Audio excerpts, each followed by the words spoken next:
Hello, everyone. My name is Gary Fowler, and it is great to be here one more time for our presentation of GSD Presents Silicon Valley AI and Tech. My name is Gary Fowler, and I'm your host. I've done 17 companies, 2 unicorns, love artificial intelligence and quantum computing. We basically look for companies all over the world using Silicon Valley as a port to help them go global. So it's with great pleasure today that I introduce Sonny Mohanty and also McKevin Ayaba. Sonny is in Asia and works with LaToken, has a great background from Carphone Warehouse to LaToken, business computing, Westminster College. I mean, it's just incredible. And I've known her for a few months and just love her. So with great pleasure, I'd like to introduce Sonny. Hi, Sonny. Hi, Gary. How are you? Yeah, this great to be here. Hey, we're turning the tables. I'm on the other side today. We've switched our roles. Like you are the moderator and I'm the guest. But honestly, Gary, it feels really great to be on your show. I keep on watching and following your show, and today I'm like honored. I feel really honored to be on your show. And it's 1 a.m. So my setup might look little different than what I usually look on VCTV, but that's okay. I'm happy to be here joining you and sharing my journey and insights that you would love to ask me today. Yeah, so tell me a little bit about it. So how'd you get involved with LaToken? Oh, LaToken. I think that's a good question and a little bit of difficult one as well, in the sense because as you know, LaToken is a cryptocurrency exchange, and when I joined them, I didn't have any clue about cryptos. For a start, I didn't know what was a crypto, what is a crypto, what is an ICOs. Those were the days of ICOs. Like I live in Singapore. So I'm the regional director now of LaToken. So I met them in Singapore when they were doing roadshows all over the world. So that was the first time I met Valentine and the rest of the founding team. So I wasn't sure what's going on, like with all those, meetups, people like, really packed in that room and talking about ICOs, fundraising and everything. It sort of got me interested. But then I was actually in between jobs. I had just let go of my last job in an enterprise, and I was looking for a startup to join. So that's when I was like, hopping in and out of meetups and conferences. And those are the days of ICOs. And that's when I met LaToken. And it was not only once I met them. I met them probably 10 times in Singapore. They used to come to Singapore probably once every quarter or even twice or thrice every quarter. I don't know. I don't remember. I used to see them. They had these events all over, right? These conferences all over. Yeah. And they used to come to Asia. Then they covered all the Southeast Asia. Then they went to India. So literally I used to see them almost all the time throughout the year. So you can't miss them, right? You can't miss them. You can't miss the founding team. And they used to always invite me. They used to always invite me to their conferences. They used to talk and share about what they're doing. They were doing an ICO back in those days.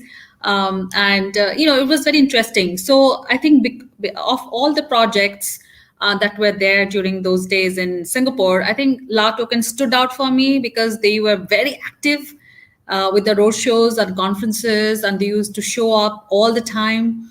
And yeah, that sort of made me very much interested to know more about them. So that's how I started. I used to attend all their meetups again, and one day they just called me for an interview. It was on the job interview. Mm-hmm. And I said, why not? Let's just give it a try. And it was very interesting.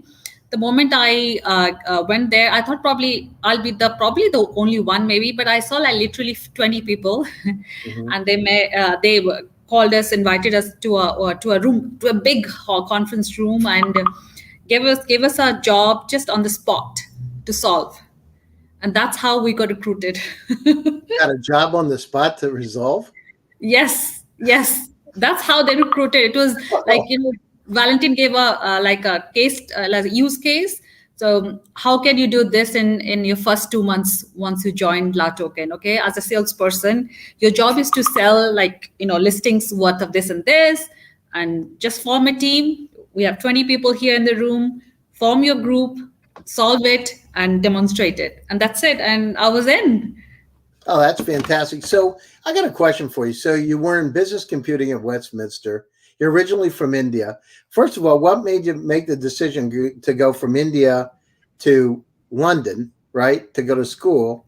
And then, I mean, and then to go to Singapore. So what was the journey like? How did you do that, make that journey?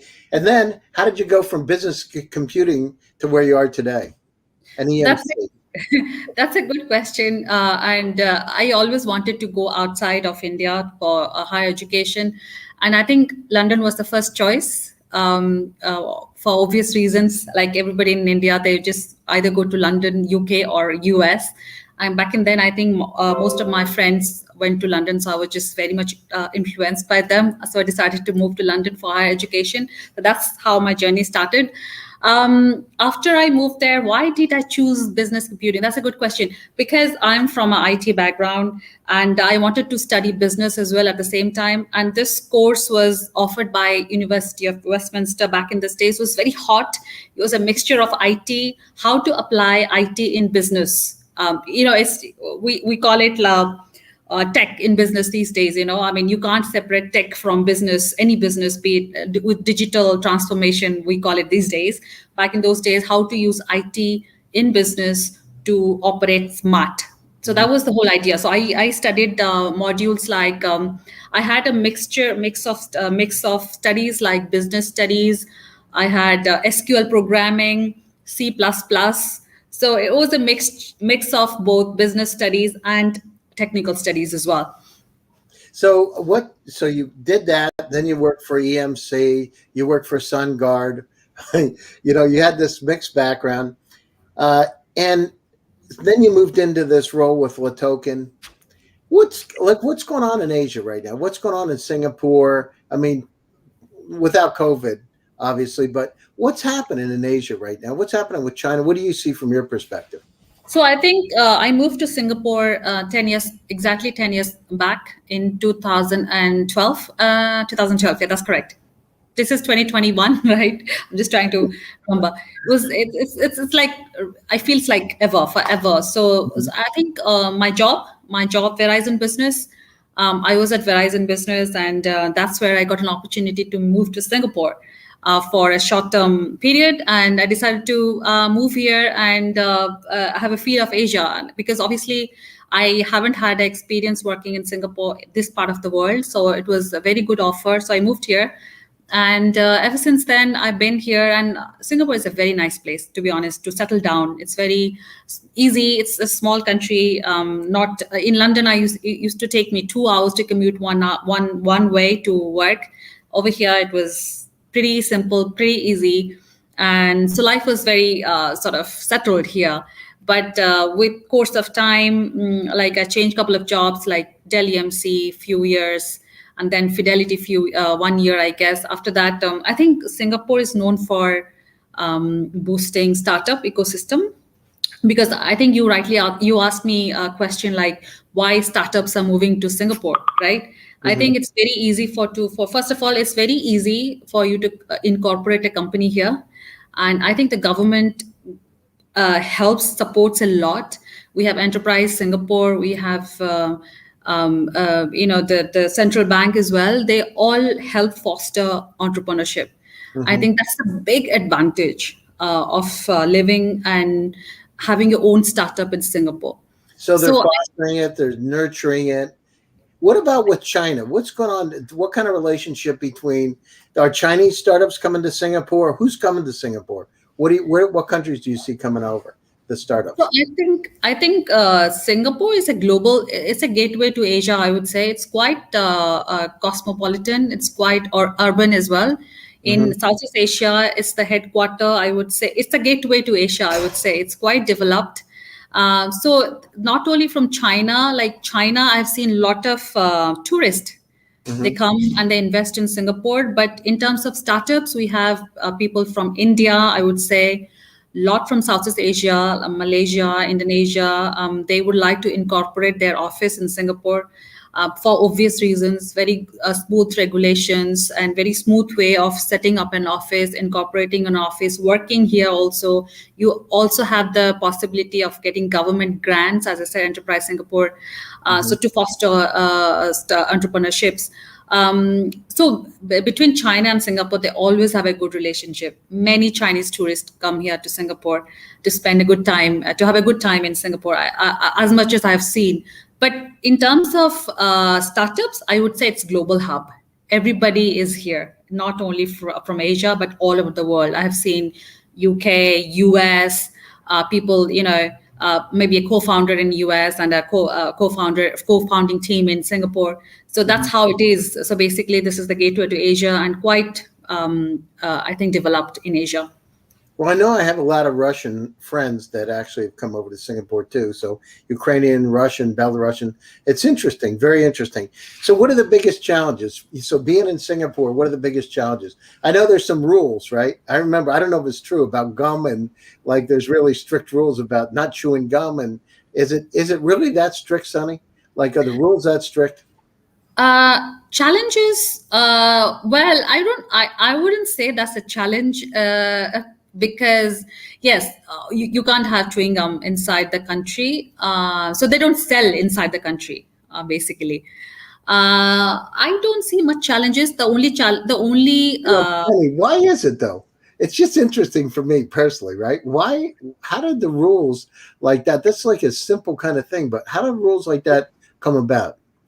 So I think there's a story behind it. If I am correct, I've heard it from people. I do not know if the source is correct, how accurate the source is, but I've heard that the prime minister of this country, when he was visiting Europe, so he saw a chewing gum stuck on the gates, where the underground trains. Yeah. Well, they were like on the gates or somewhere, like everywhere, like they were there. You see chewing gums on the chairs and seats, Under the tables. Yeah. Yeah. So I think that's about cleanliness. I guess probably that was the factor which probably he was not very happy seeing that. So hence it's banned. It's banned. We can't have chewing gums inside this country. You cannot sell rules in? Does it extend throughout life there for the Yes. companies? Are the rules tough? Like what kind of things? So I'm a startup coming over. What kind of things would be different than being in the UK to Singapore? What kind of rules would be different? So in terms of living here, I think that's the only challenge you have. You have certain restrictions, but in terms of doing business, it's very smooth. Mm-hmm. It's very smooth. You have access to all the funds. You have access to government grants. Mm-hmm. You have access to a lot of partners through government incubators and accelerators over here. So it's an ecosystem that fosters entrepreneurship. As I said, I mean, startup life is quite cool over here. Very cool over here, but there are certain restrictions, obviously, and you get fined if you don't follow those rules and regulations. You get fined, like what kind of rules do you get fined for not following? Well, how to explain it? You get fined. It's very strict. In the sense. How do I put it? Like, you have to have you have you should have respect for other human beings. Like, if somebody is charging something against you, then you just get fined and you get jailed and everything. I mean, there were some instances like that. I mean, that way they're very strict. The police is very active over here. Mm-hmm. And so everybody is scared of the law over here, and they tend to follow it very strictly. I got it. Okay. I got it. So it's very interesting for me. So what do you look, so you've seen a lot being with LaToken. You hear a lot all the time. What do you think's happening now? What do you think's going to happen in 5 years? How's the technology scene changing from your perspective, especially in Singapore and Asia? Yeah, I think, as I said, Singapore is the gateway to Asia, and a lot of things happen in Singapore. We are very advanced in that sense when it comes to technology adoption. We have 5G over here. And yes, in terms of blockchain, crypto, I think Singapore was the first country in Asia which embraced crypto. That was the year in 2006-17 where nobody knew what was crypto, like, Mhm. but Singapore was the country which hosted all these ICOs and conferences and everything. So they're very pro at everything, and especially in terms of technology, because this is a very small country, and we have very sophisticated systems, and life is very smooth. I mean, in terms of payment, paying your peers, like, if you using your phone number. I think that was introduced a long time back, which is Mhm. happening in India right now. That was introduced when I was new to Singapore, probably 2-3 years into Singapore, and I was so amazed by the fact that I can transfer money to my colleague, to my friend, not my colleague, my friend, using a phone number back in those days. So it's very they've just made it like a bubble, I would say. So they're So very progressive. Yeah. What very about, like, I know, so the startups are out there and they think about Singapore. What do you do for fun? Like, what kind of things can they do? So recreational. I know you like biking and riding your bike a lot, and I see those on Facebook. But what do you do? Like, what can they do for fun? What's exciting to do? So a startup comes over to Singapore, interested in having a 360-degree life. What can they do for fun?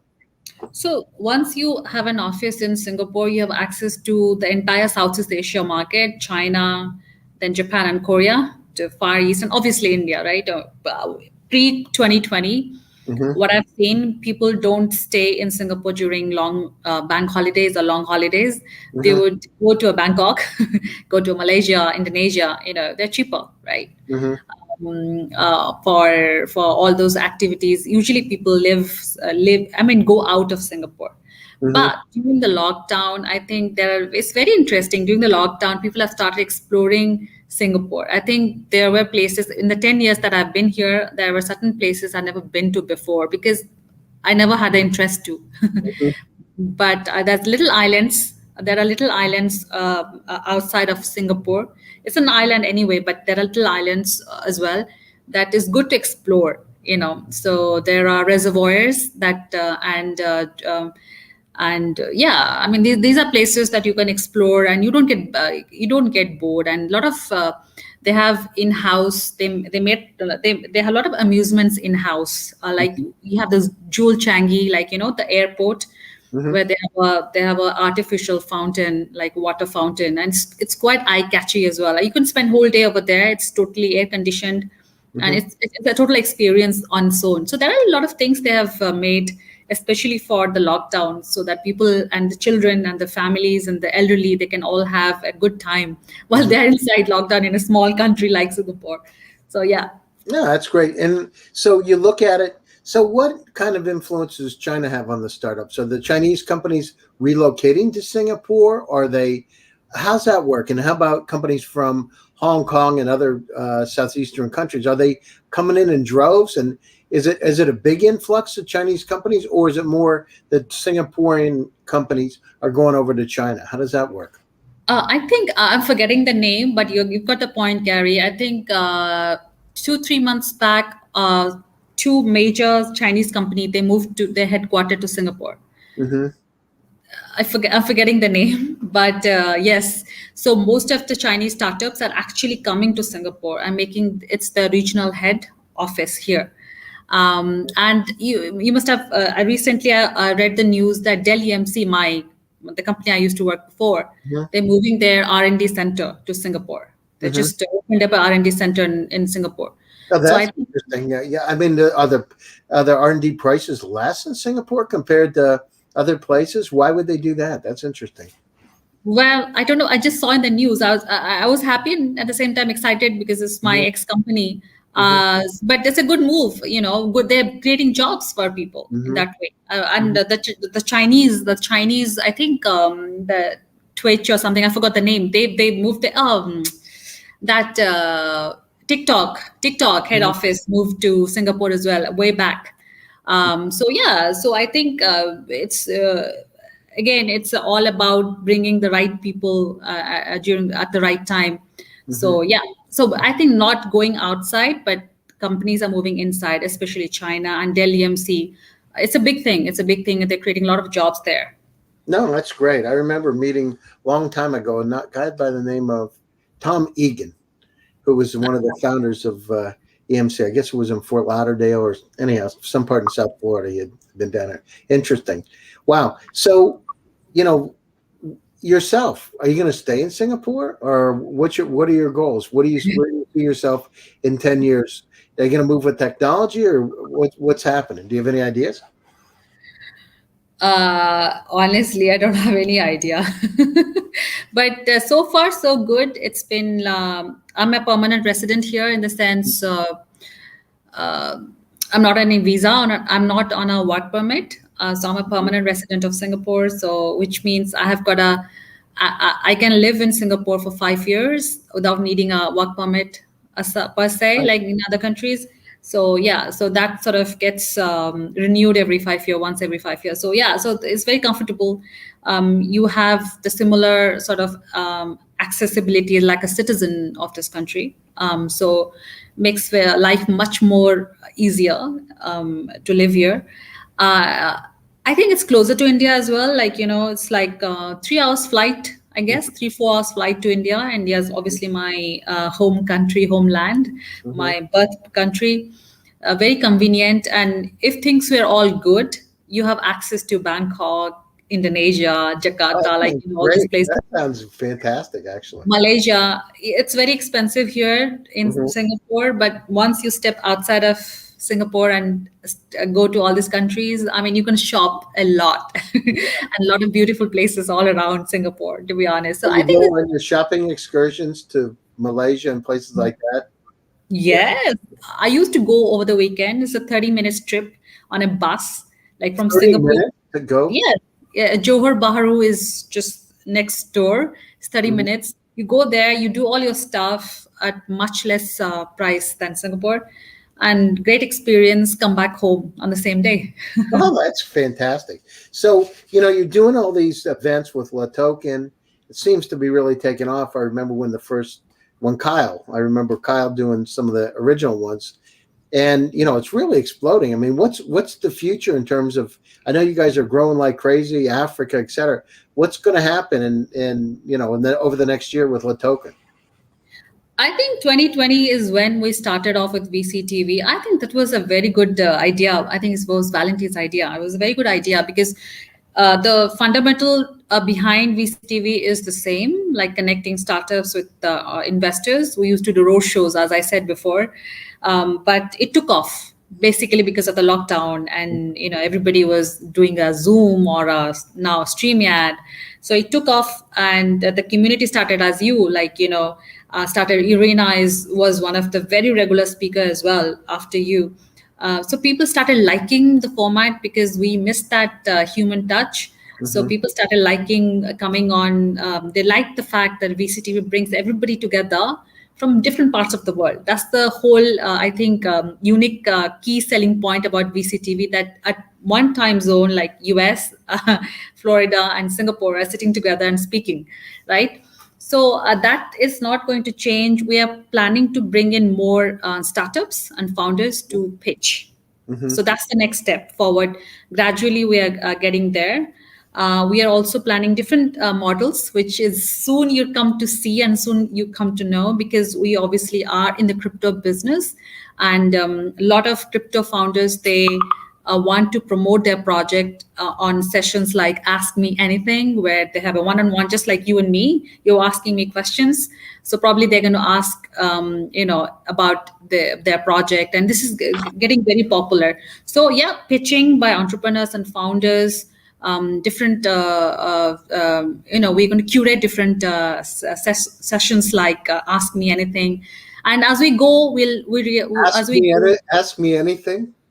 AMA, yes, Ask Me Anything. Oh, I like that. And no, I'll tell you what, Sonny, it's been incredible. The people that I've met on VCTV from around the world, and sometimes they're clandestine because they come in and say, "Oh, my name's Barbara," or "My name's Peter," but in reality, they're working at top family offices, or it's their family office from around Right. the world. It's really absolutely incredible. I mean, VCTV is doing a great job, and Sonny, you're doing a phenomenal job. I enjoy each and every of one of the conversations, and honestly, from my own personal standpoint, it's been refreshing because It's Viktor Frankl wrote a book called Man's Search for Meaning, and it's nice to be able to connect. And I get so many people writing me on LinkedIn, Facebook, and they're just so happy that you're doing these VCTV events and we're participating on these panels because we're sharing information from wherever they are, from around the world. It's really cool.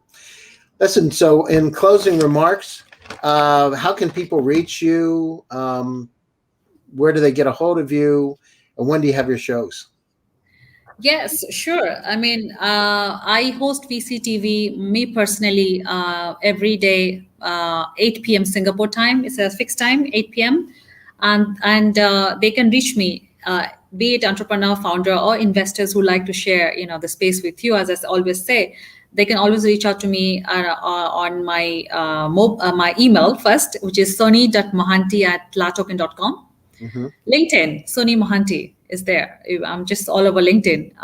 They can reach out to me on LinkedIn, email, WhatsApp. My number is +65, which is Singapore code 96535153. They can reach out to me on WhatsApp as well. So I'm accessible on all these channels.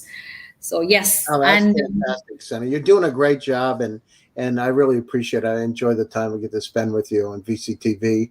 VCTV rocks, and appreciate it. You're an exceptional person. Appreciate your time. I look forward to more events with you, and I want to thank you for joining my show today. Thank you very much. thank you, Gary. I feel very honored, and honestly, it was a great honor to be on your show. I loved it, one-on-one conversation, and I look forward to have you more on VCTV then. I'm going to be there. I promise. So stay tuned for part 2. And thank you, Sonny. Thank you for joining Thank me you. today. Thank you, Gary. And we'll be Bye bye. back in 1 minute with part 2. Thank you. Thank you.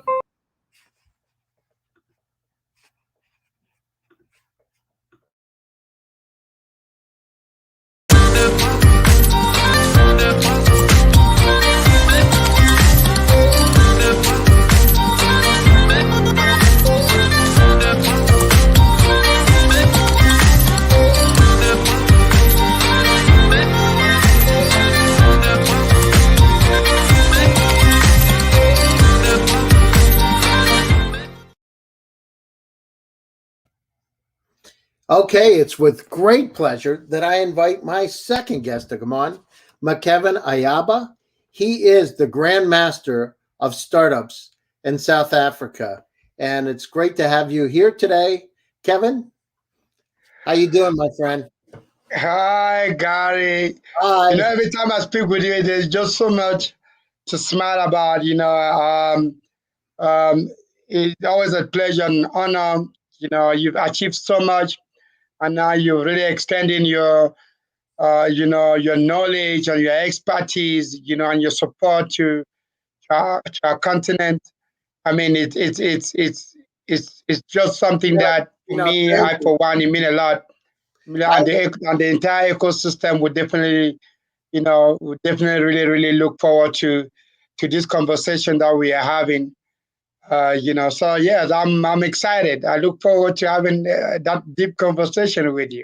Yeah, absolutely. I mean, you've got a robust background, not on the stuff side. I mean, it's unbelievable. From set a startup and ecosystem builder, entrepreneur. So, what's the journey be like, Kevin, from the time you went to university to where you are today? What kind of changes have you seen take place in South Africa, and where do you see it happening over the next 5 years? What do you see happening? Well, Gary, I'm originally from Cameroon. I only reside in South Africa for the last 16 years. They welcomed me, they embraced me with so much opportunity. I gave me an opportunity to be, to do some of the things that I really love doing, which is to promote in Africa through entrepreneurship. Um, Africa has really, really grown tremendously in the last 5, 10 years, Gary. I must say, in the space of innovation, technology, and entrepreneurship, and and and and and and it is only because of of people like you who seen some value in our continent, our people, in our space, and trying to push with whatever you guys have from an advisory perspective to funding. Looking back in the last 2 years, and especially looking at 2019 and 2020, we had over 400 in 2019. We have over 400 $1 million coming into investing in startup in Africa. That's 2020, we despite the crisis, we have over 700 million. We break the boundaries. In 2020, it's just to show you how hungry our African entrepreneurs are, and how much knowledge they still want to, and how much we still fighting, to grow. So I think in the next 5 years, I can assure you that Africa will really, really come out competitively with the global um, peers. I think that's our vision. That's what we, as set up a startup, want to achieve. We want to bring in all this network and all this opportunity and all this exposure and all this PR, which you are doing right now, to really tell the world that Africa is ready. We have everything that we need. All we need is just that little push, and that push can only come from people like us collaborating with big names, with big brands like yours and the rest, and I mean regionally, continentally, and then globally. So yes, we see Africa in the next 5 years as that place where everyone want to have a piece. We know they want to have a piece right now, but in the next 5 years, we would have proven much, much better that we deserve to be on the global stage. Yeah, I mean, I got to tell you, McKevin, I've found incredible companies in places like Rwanda, South Africa, Nigeria. I mean, it's untapped potential. It's incredible. But I got a question for you. What's Mad Productions? What is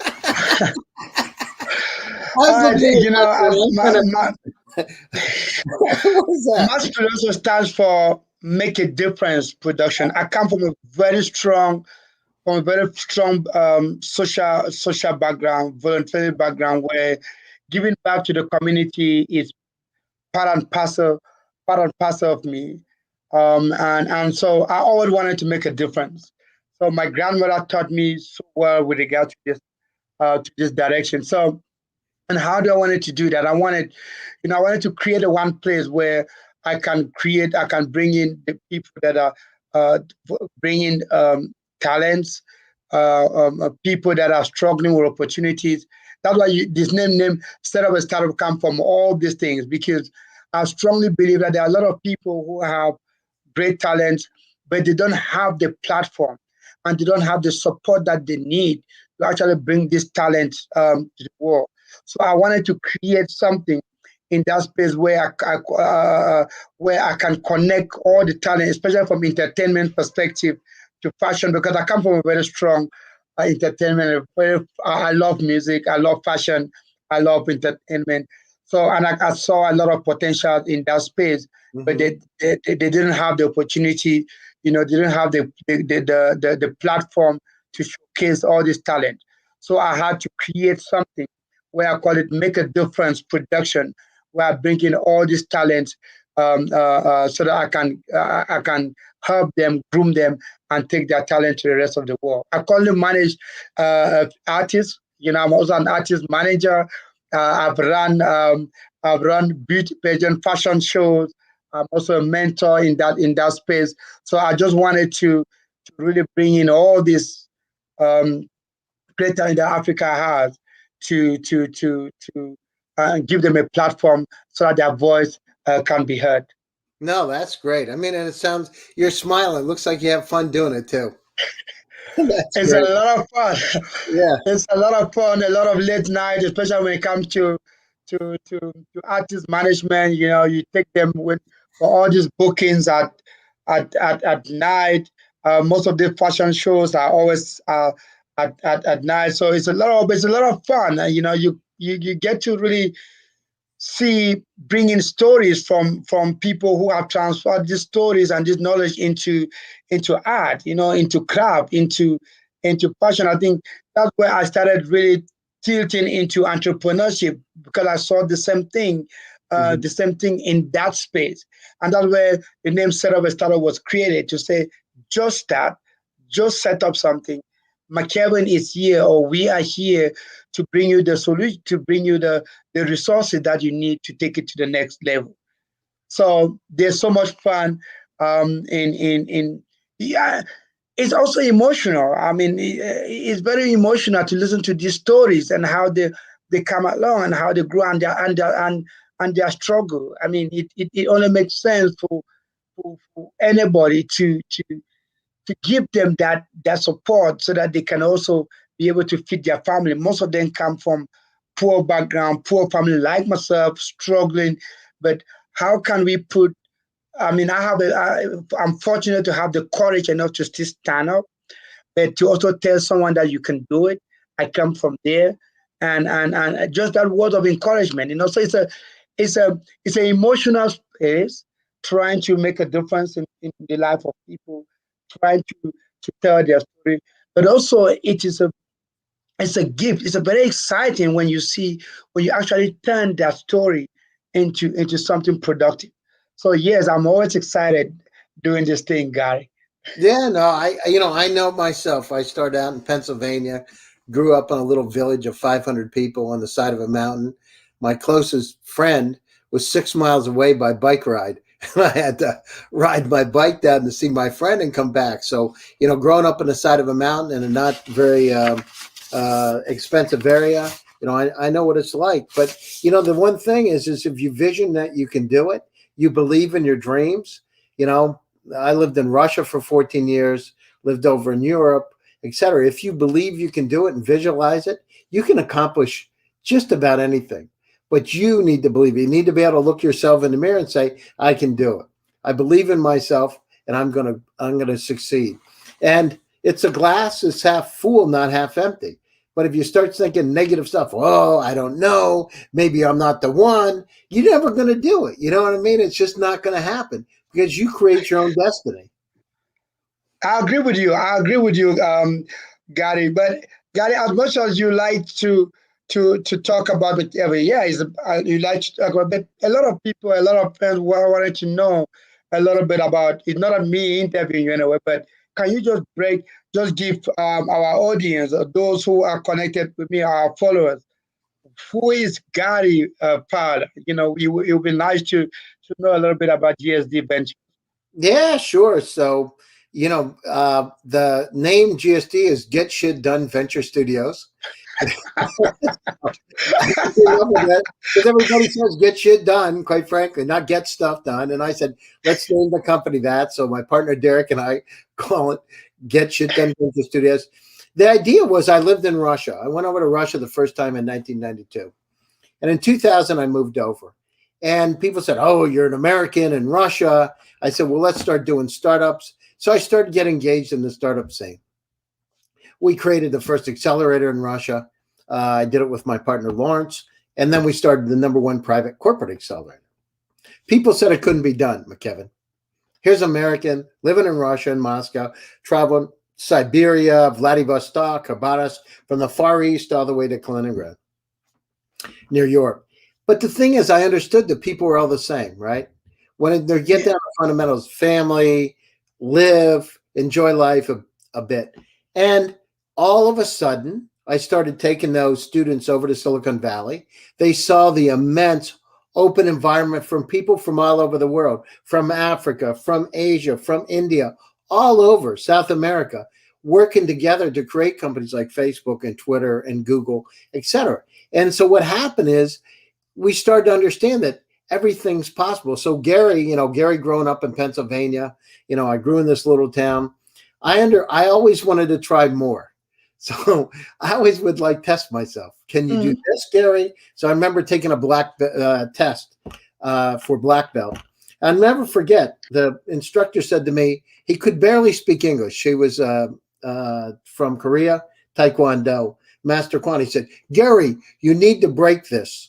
And he'd break this. It wasn't going to, you need to break this. And I'm like, it's a 2-inch cinder block cap, holding it in one hand. Now, I got to tell you, hitting it on the ground is one thing, but holding it up yourself is a whole different deal. And he said, you need to have strong mind, McKevin. I was about 21 years old. You need to have strong mind. And I thought to myself, I either break it or don't. There's not like anything in between. It's like a binary decision. So I got back. He said, you can do. I hit it and I broke it. I understand that life's like that, McKevin. And that if you believe in things, you can will those into existence.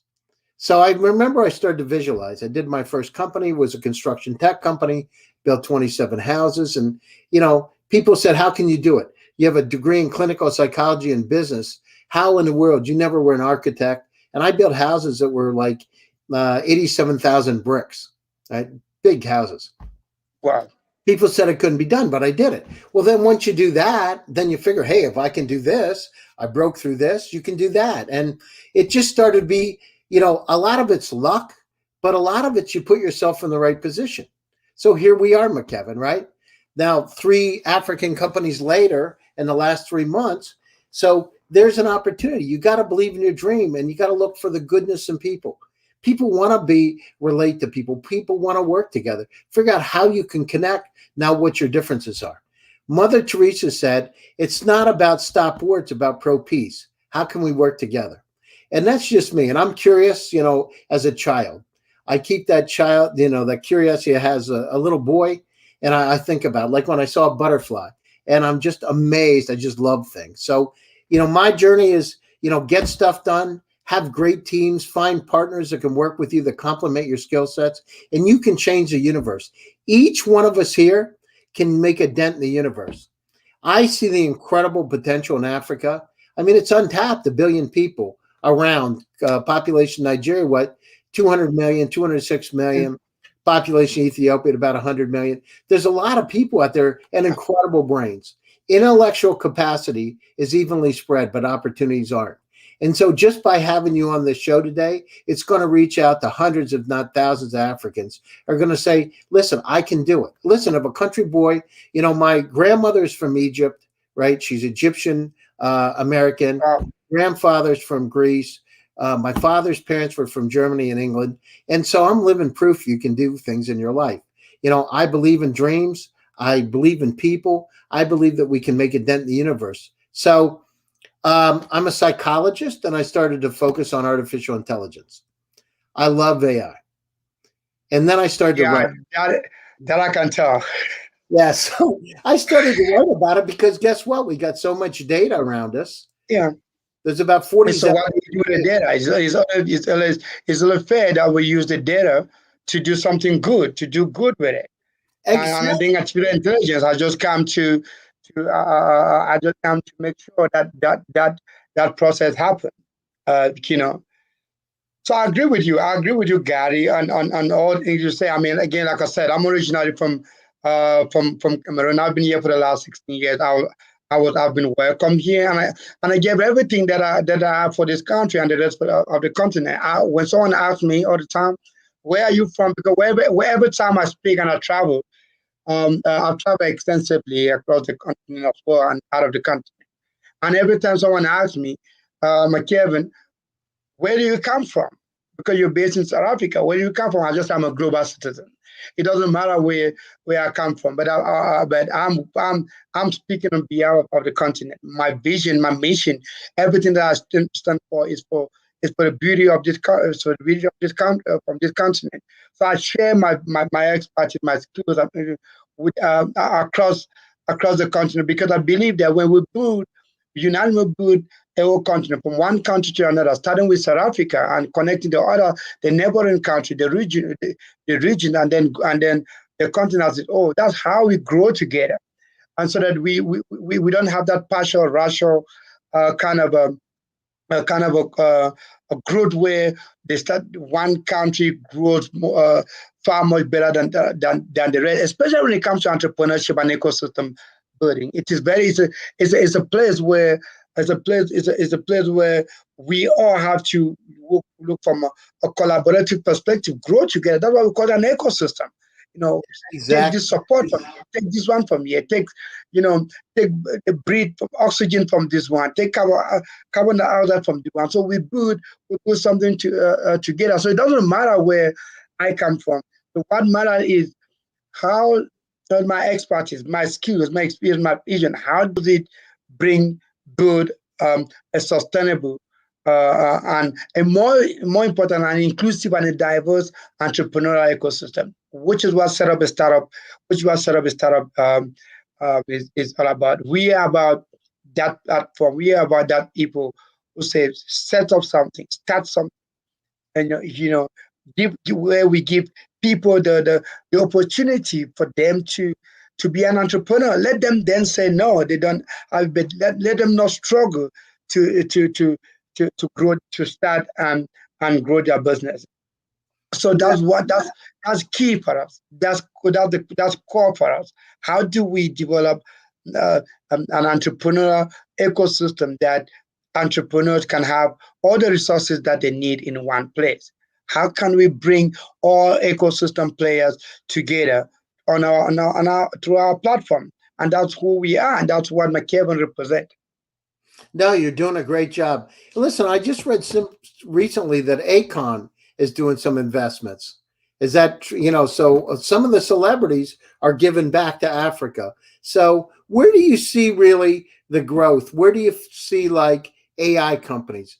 What country is focused on AI? I mean, we have one from Nigeria today, and I see some things, but I'm surprised at all the opportunities. Really, there's some incredible talent coming in places that you wouldn't normally look for, right? Mm. When I was in Moscow, I would go out to Siberia at the time, and people said, "Oh, there's nothing out there." The Muscovites, "Oh, there's nothing out there." I would go out there, and there would be incredible technologies, right, in places like Omsk and Novosibirsk and Tomsk. So, where do you see it now? Where's a hotbed? If you said these are the top three hotbeds right now today, where there's incredible entrepreneurs, where do you see those besides South Africa, where you are? I mean, South Africa has proven to be one of the hub when it comes to entrepreneurship in our continent. I mean, Nigeria, Kenya has really been the last few years has been uh, um, um, you know competing in this space. You want to AI, a lot of startups right now are using AI I mean, we said it earlier on when we talk about data. I mean, Mhm. Africa is almost 1.3 billion. There's just so much data out there. What do we do with it? So a lot of when I now have started looking at how can they use AI to make better use uh, um, of this data. I mean, before it was something that was very difficult for us to embrace as a continent. A lot of people believe that with the coming of AI, if we fought or we push the agenda or the vision of AI, a lot of people are going to be going out of work, and which is one of those things where I wanted to bring back to you because I know you're fighting with you're a fan of AI. How can you, from your very vast experience with regards to AI, tell our people the importance and whether their job is secure? Because that's one of the challenges where we are really not embracing uh, um, AI. Um, um, AI at the moment, as much as we've seen the good things behind it, the excitement around it, but we still get a little bit skeptical because as a country struggling coming as a continent that poverty has really eroded a lot of us. We are still struggling to put food on the table. We're still struggling with job, especially with the COVID-19 that has even made things even worse. People get scared of AI. As an expert in that field, what can you tell us, from an advisory perspective, but encourage those who are pushing this division in AI, which I'm sure you're interested in there. What can you tell us? How can you tell us how whether it create more jobs, it save more jobs, or is it the right time for a continent like Africa to implement it?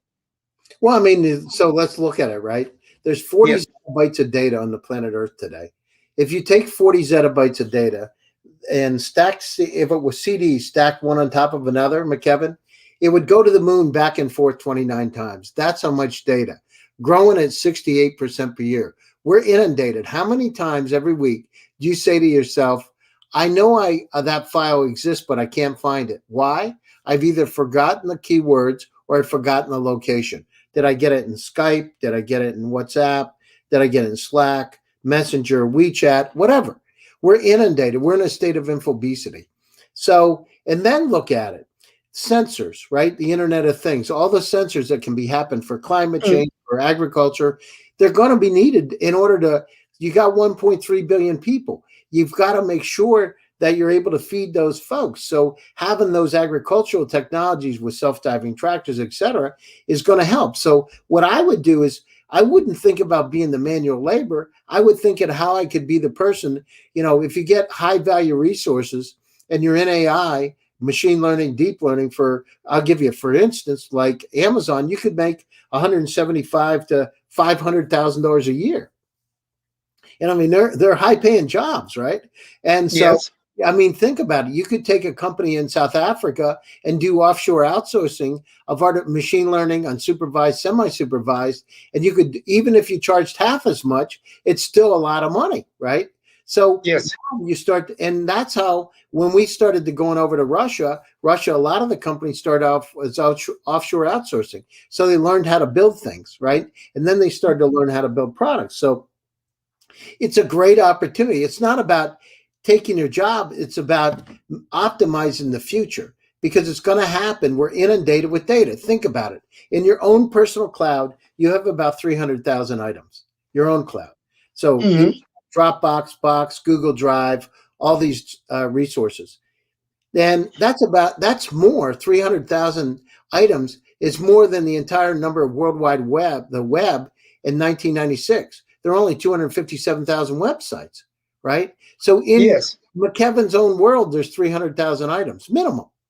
That number doubles every year. In 5 years with the Internet of Things, it'll be 10 million. How in the world as an individual can you look at it today? How many times do you lift up your phone to check email? Right? Almost every second. Yeah, isn't it crazy though? Because it is. You spend more time with your phone than to do with a significant other. I know it's strange, but it's true. And most everybody does. What do you do when you get up in the morning? You look at your phone. What do you do when you go to bed at night? You look at your phone. What do you do if you get up in the middle of the night? You look at your phone, right? It's odd. So we need to have not smart, but intelligence assistants like guardian angels to help us understand what we need to look at and not, and to synthesize that and help us make some decisions. Because as the world gets more complex, the opportunity for Africa is to move up the chain, not stay at the bottom of the chain, move up the chain. The way it's going to happen is I would do offshore outsourcing with our AI, quantum computing, be known as the greatest in the world of being able to do it. You leverage that knowledge and start building products, incredible products. And I can tell you, having met a number of the African companies today and having 3 of them in our portfolio, they are there. McKevin, they are there. They're at the beginning stages of it, but some of them are incredible, right? It now is bringing them together, just like you're doing. You're doing a great job. You're creating a platform for that. Bring them together. The key is bringing them together, just like we did in Russia, that ecosystem together, so they start to work together and share ideas. Events just like we're doing today, where we can talk about it and get exposure around the continent, is going to help tremendously, because part of it is knowledge, knowing or not knowing. They just don't know it exists. So having a guy like you that's the grand master of startups in Africa, it's fantastic, because that's the kind of person you need in order to move forward. It's knowledge is power. So present the knowledge. And then, this planet, listen, they're 6 billion Earth-like planets in the Milky Way galaxy. Not a lot of people know that, right? And there are estimated 200 trillion galaxies in the universe. And I got that from a NASA astronaut. 200 trillion estimated, based on Hubble and the 200 trillion? Trillion, right? Trillion. That is a lot. It's a lot. Think about it. So if there's 6 billion times 200 trillion, because the Milky Way is not a large galaxy, right? There's a lot of exploration. Look at where we're going with SpaceX to Mars. We're going to get to a point. There's 8.1 billion people on the planet Earth today. By the end of the century, there'll be 13.1. Less potable water, drinkable water than we've had before. And at the same time, the population's booming. We got to figure out how to feed people better, how to make things right, how to use plant-based foods rather than meat, right? Because a lot of it's because of agriculture, right? Because of the Mhm. carbon footprint.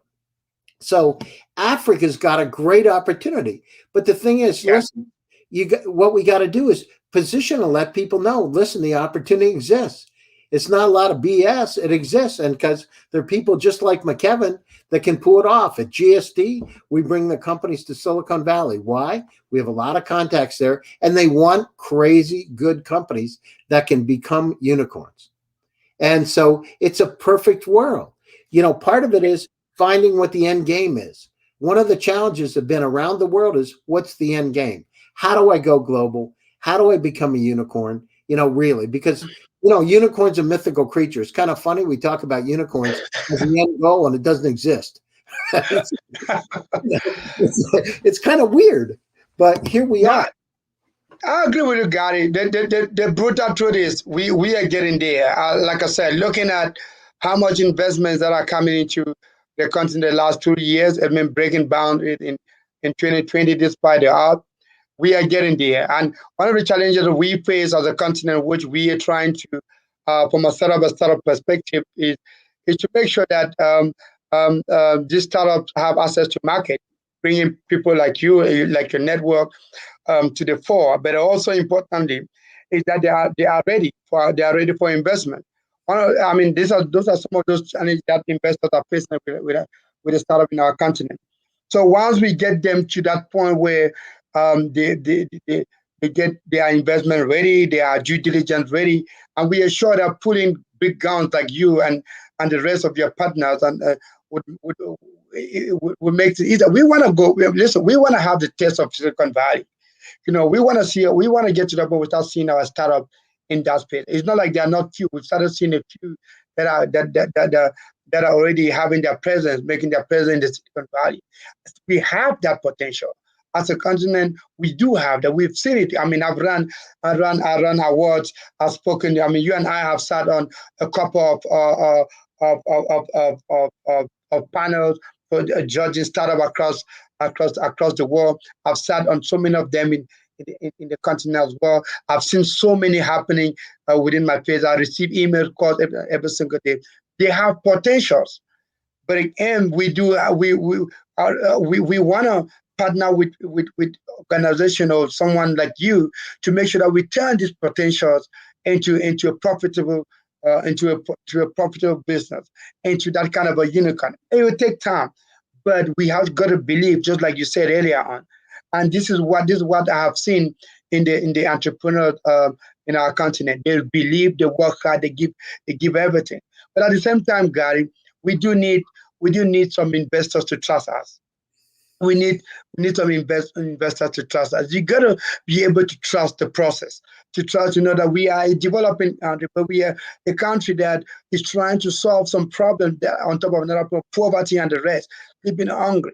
So we need to start having some of those seed funding, that early stage investment or that early stage pushes. It doesn't have to be financial. You know this, but how can we look capitalize on some of the other things that the startup don't have, and then bring those expertise from whether it's from Silicon Valley, whether it's from you, whether it's from your network, and then supplement those challenges.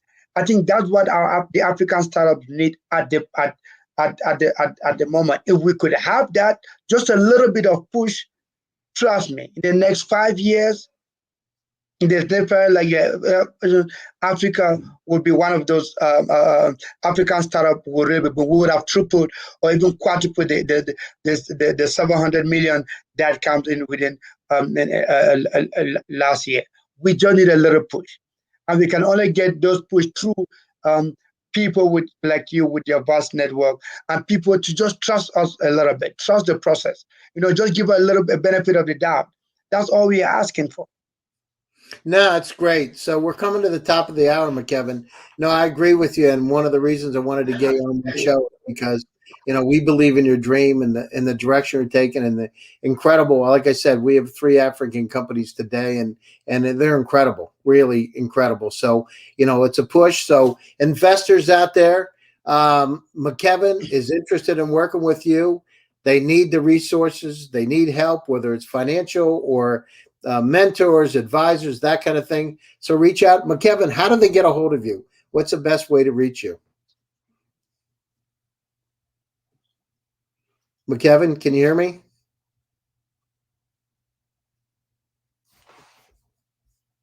No, I think we lost him. So reach out to McKevin.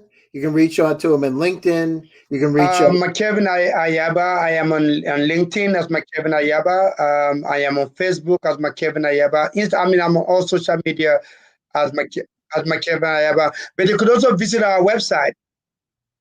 Yeah. You're breaking up there for a minute, McKevin. So check him out on LinkedIn. Check him out on Twitter. And you'll see his website there. I want to thank everybody for joining me today. This has been incredible. Thank you, McKevin. Thank you. Thank you so much, Gary. It was really a pleasure. I'm excited. Thank you so much. I know that you and I have further conversation after this. We engage with that. But another thing, Gary, we just launched, just to wrap up quickly, we just launched our investment readiness program. So they can check our website.